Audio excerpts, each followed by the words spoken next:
right, welcome into Prop 5 on the 5 Reasons YouTube channel. I'm Ethan Skolnick. You can follow me at Ethan J. Skolnick on 5 Reasons Sports. I got David Eversole. You can follow him at David Eversole. Download PrizePicks using the code 5. So download it first, PrizePicks.com, Google Play Store, Apple App Store. Then, once you do that, enter the code 5. As soon as you play $5, they give you 50. That's how this works. So there's just no catch, none of that stuff. You can play NFL, NBA, MLB when they're back, NHL, PGA. It's all on there. So check it out. PrizePicks. Again, use the code 5. Get your $50 on the 5 that you put down. We don't know how long this deal is going to be going on. So jump on today, and that's our official fantasy partner at the 5 Reasons Sports Network. All right, bunch of NFL games tomorrow, obviously. Recording this on a Saturday night, but we're taking a look at the board for Dolphins, Texans specifically. Must win, obviously, for the Dolphins. Pretty much have to win out if they're going to make the playoffs. They also need the Colts to beat the Broncos on Sunday. That would be helpful. And then they need the Colts to lose somewhere else down the road and some other things to happen. But basically, they just need to win football games. So let's get started here. Your favorite prop, David, on the Dolphins side? I mean, there's actually a lot that I like in this game. I feel like the Dolphins are going to have to be a little bit more balanced than they've been in recent weeks. But the Texans give up the most touchdown passes in the league with 26 passing touchdowns allowed, which is tied for the most. But they're overall really good passing defense. But I like some of these touchdown projections. I'm going to go with the Tyreek Hill with the half a touchdown demon play on the game. And also, I'm looking at Tua.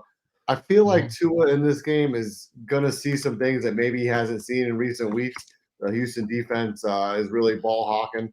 They're second in the league with 16 INTs. I think they got to be a little bit more balanced. I actually like Tua with this over 3.5 rush yards, and I'd like him under 37.5 attempts. I know he's been throwing the ball all over the field this week, but Houston's a team that starts out hot. 11-2 against the spread in the last 13 games in the first half.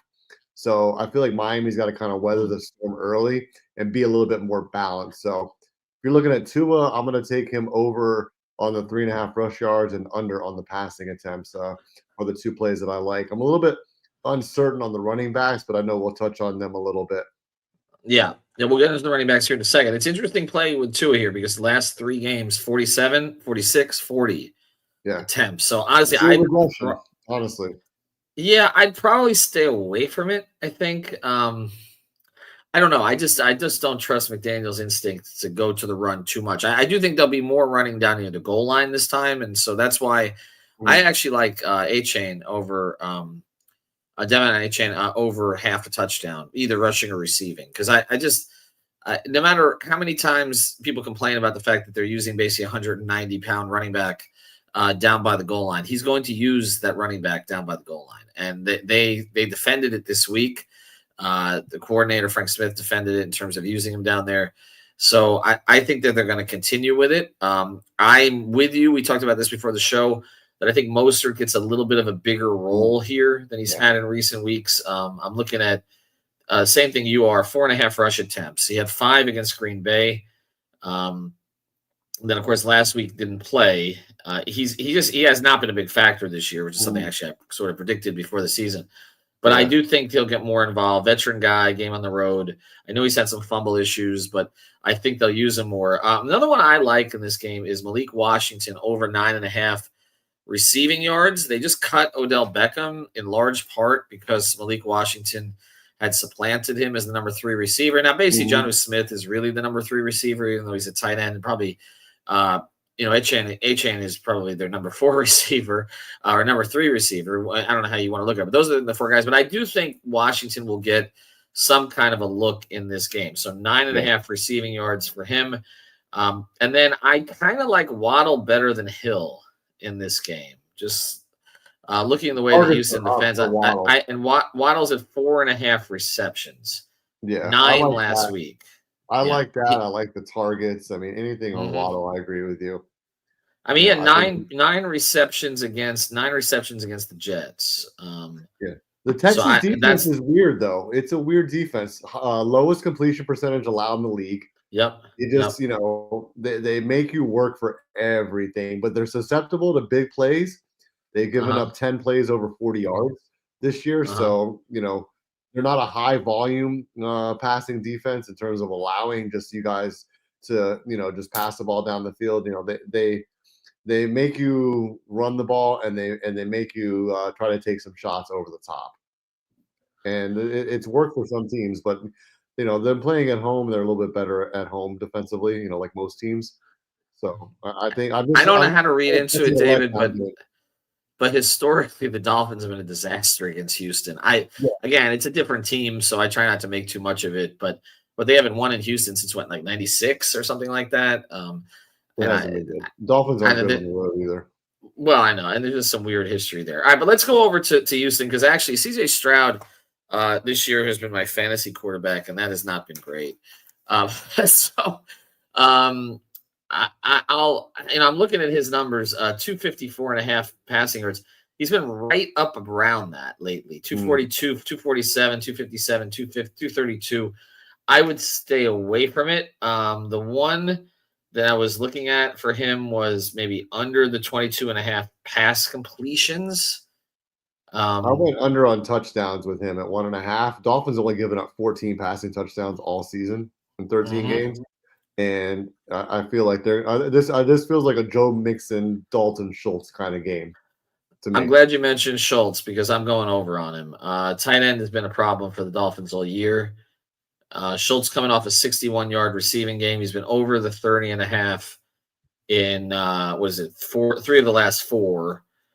And he's the type of player that hurts Miami in the middle of their defense. So I'm going to say I would go over on him on fantasy score. I'd go over on him on receiving yards. I think all of those are reasonable plays. Would you play Mixon? Mixon, you're looking at 79.5 rushing yards. Okay. I would stay away from rushing yards. I would go under on attempts, actually. Okay. I mean, he's been getting this 19, 20. He's been right around that number. I think they're going to throw the ball against Miami. Miami's run defense is pretty solid. I think they got to throw the ball. If I was going to play Mixon, I'd play him. I probably would take a shot at this demon play at 3.5 receptions. You can bump this up right here to 3.5 and get a little bit more value. He's getting 6 targets a game over the last couple of games.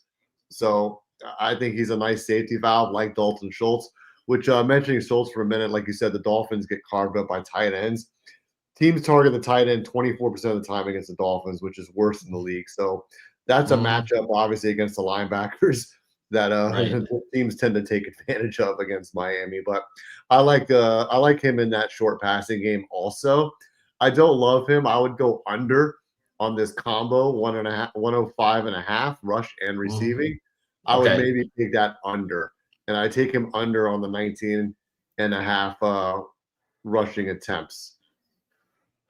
Yeah, there's a lot in this game. I'm with you on that. There's a lot to play with. We haven't had that lately. Last one before we go here. Would you play Tyreek? I'd play him over the touchdown. Like I said, the Texans give up a lot of touchdowns. I mean, they give up 26 touchdowns on the season through the air. So, you're going to get a little bit more value with the demon play on the touchdown if I was going to play Tyreek Hill. But I like this combo actually with Nico Collins at 160.5. If they can hit 1 or 2 big plays, that's going to be the key for the Dolphins, because the Texans give up a lot of big plays. They give up a lot of touchdowns, but they don't give up a lot of completions. So it's an interesting matchup in terms of how the Dolphins are going to attack them. I think if the protection can hold up, there's going to be shots over the top. So I kind of like the yards over the volume in this game, which is kind of the antithesis of how I usually approach a lot of I know. Yeah, you usually. I remember those debates that we used to have about that. I'll say this. I think they've found something now with going back to Tyreek. I think Jonnu Smith opening up the field over like a 4-week span. We saw in the last game, like Smith was the hero, but he didn't have a catch until overtime. They relied more on Hill and Waddle in that game, and then Smith had 3 catches in the touchdown to win the game. So I would play Tyreek over on the receiving yards. My question on Nico Collins is Jalen Ramsey going to follow him around the field? Because if that's the case, Jalen's been good for like giving up 1 play in a game, but not a bunch of them. And so if he's following around, his numbers may be depressed a little bit. I do want to mention this too before we go. The Mahomes prop is still there. If you didn't use it last week, half a passing yard. So you can pair anything we've talked about today, literally anything with a half a passing yard, and then say most likely you say you put down $10, it's probably going to be to win 30 or win 25, and you get that 10 half a passing yard, which is basically a free square. So that's something to play tomorrow. We're going to come back with some NFL overall stuff tomorrow, but I wanted to mention Mahomes anyway. I can see on the board Saquon Barkley's all the way up to 100.5 rush yards. So we'll talk about that and others. Run defense is pretty good. So that's an interesting exactly. one. Well, I'm the only fantasy owner in the world, I think, who drafted both Derrick Henry and Saquon Barkley and isn't going to make the playoffs. But anyway, take my suggestions of the daily stuff, not the season-long stuff. All right, David, we appreciate you. Lots of stuff there to pick through. We'll put up our props tomorrow as well. We'll get to some NFL props before 1 o'clock. Also, check out Yard Prep before the Dolphin game and also Final Yard after the Dolphin game on the YouTube channel. Make sure you like, subscribe, turn the notifications on, and make sure you use the code 5 when you sign up for PrizePicks.